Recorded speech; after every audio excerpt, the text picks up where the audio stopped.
bawang merah di musim kemarau ini ternyata masih sangat tinggi intensitas hujannya.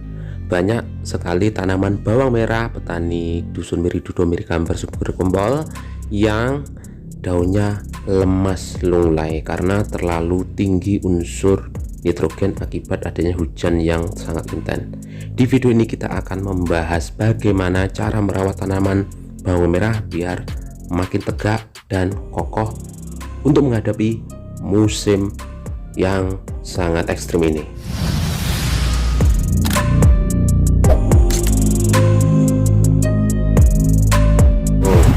Assalamualaikum warahmatullahi wabarakatuh. Adem. Sekarang sore hari kejenggreng neng gubuk.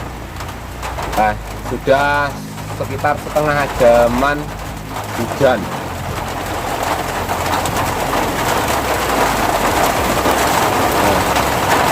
Ini sudah hari ke berapa? Sudah kemarin itu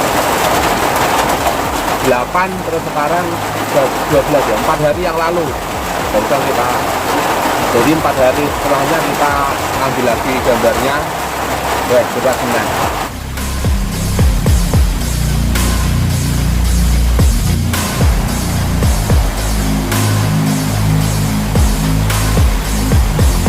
Karena tadi hujan akhirnya diteruskan di rumah. Ini masih gerimis, adem-adem. Ngopi sih, ngopi sih. Tanggungan nggih kopi.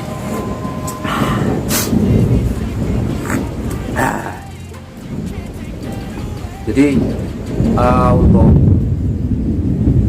kondisi cuaca yang tidak menentu ini, kayaknya kalau baiknya tanaman ini harus diperkuat untuk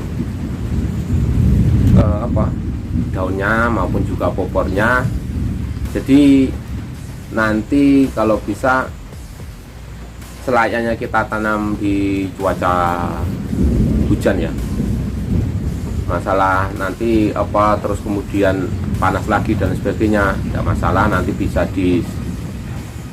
ditata lagi dengan pemberian nutrisi baik dari daun maupun dari akar. Itu masih bisa, gampang lah kalau itu. Cuma yang intinya adalah bagaimana tanaman ini tetap sehat dalam cuaca yang berubah-ubah ini.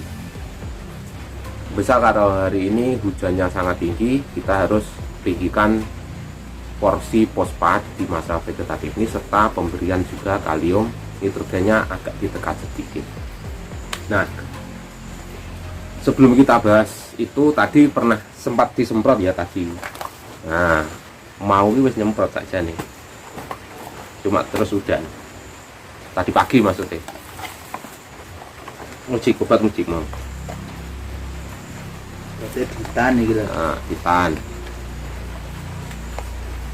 Pasti kayak pakai 3 sendok. Iki mau 3 sendok sekitar berapa gram? 3 sendok munjung. Munjung ya, lumayan Buat banyak. Lemah 100 2 tank ya, 2 tank. Terus apa mau iki fungine mana? Ini fungisida 7 bahan aktif. Ini loh, Transida dengan fungisida plus CPT. Untuk kandungan bahan aktifnya azoxystrobin 20 gram per liter sama difenoconazole. Iki apa sing isine akeh kae? 7 bahan aktif. Nah, terus ditambah 5 bahan aktif lagi, yang mana untuk dosisnya tidak terlalu dominan, tapi yang paling dominan azoxystrobin sama difenoconazole.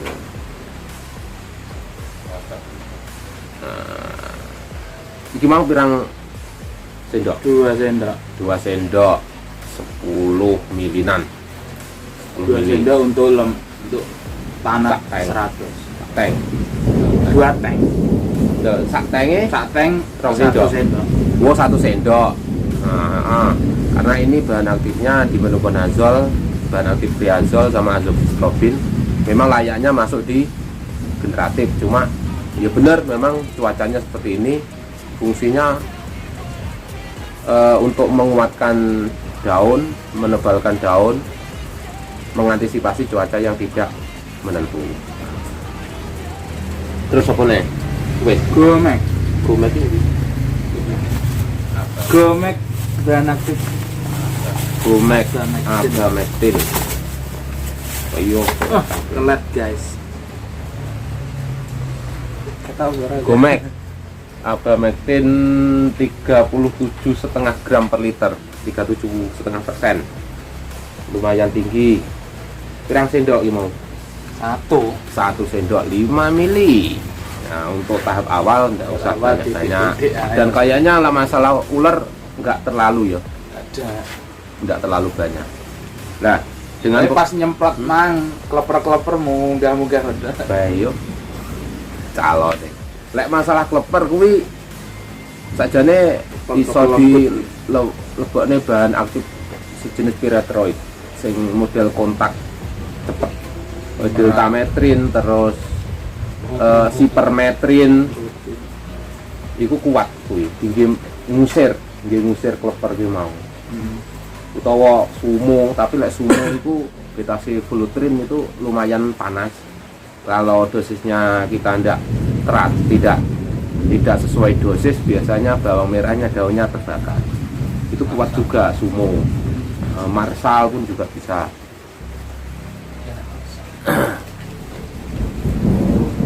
Untuk ngusir dan membunuh babon kleper mau.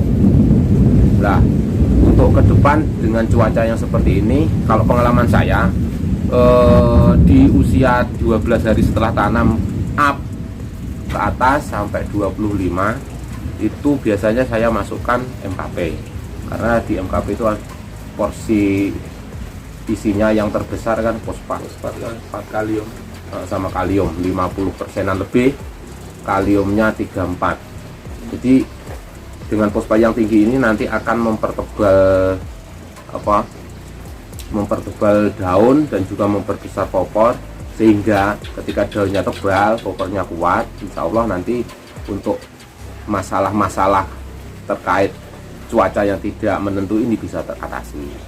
Artinya ketika daunnya tebal ini relatif lebih kuat daripada daun yang tipis, lemes dari adanya serangan jamur. Jadi perkuat itu nanti akan tegak sendiri, karena kayaknya banyak masalah di Miridio ini. Tadi banyak teman-teman yang mengatakan banyak daunnya yang lemes, lunglai, melambai, lengkung. Ini bahaya kalau banyak hujan seperti ini, bisa bablas dan timbuler. Makanya itu MKP masukkan plus fungisida sistemik seperti ini bisa dicampurkan, karena dengan adanya MKP plus fungisida sistemik ini akan mampu meningkatkan daya kekuatan dari nutrisi MKP maupun juga fungisida sistemik itu. Jadi saling menguntungkan, simbiosis mutualisme lah.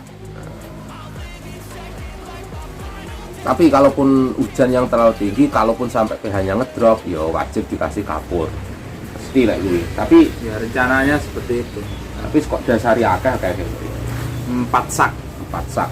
Jadi kalaupun tidak ada gejala mau buler, ya sebenarnya tidak usah ditaburi. Cuma kalau untuk antisipasi bisa juga dimasukkan kapur gamping. Itu dicairkan gampingnya, ambil airnya sekitar setengah liter, campur dengan 1 tank, semprotkan.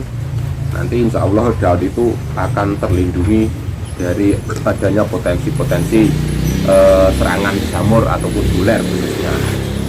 Nanti akan kaku, ataupun bisa juga dengan silika. Silika itu bisa dari yang dibeli di toko atau juga yang murah meriah dengan air rendaman semen itu.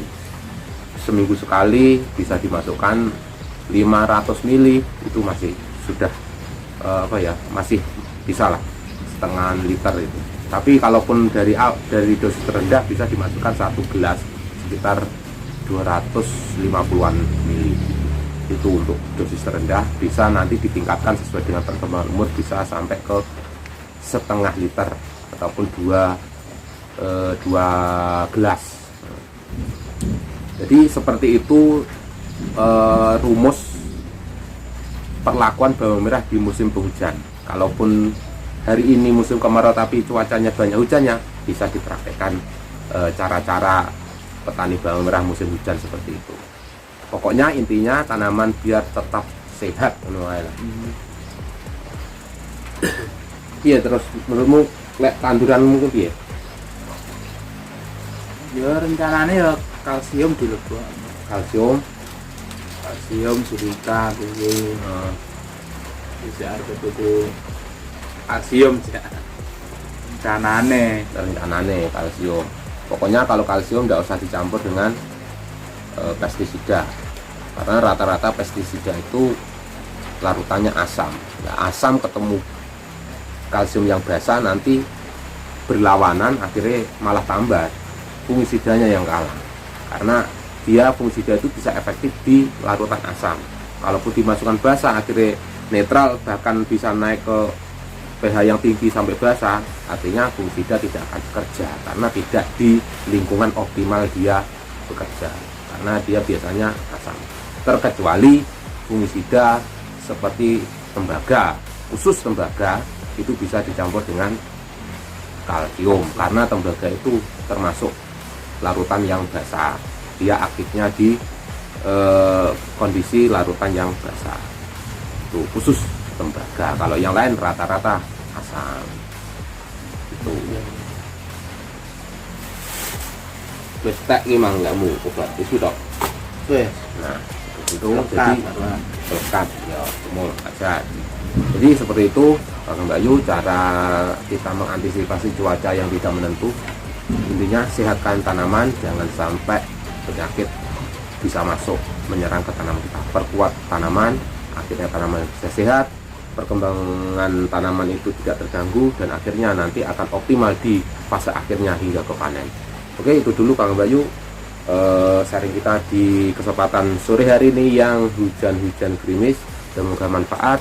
Assalamualaikum warahmatullahi wabarakatuh. Waalaikumsalam.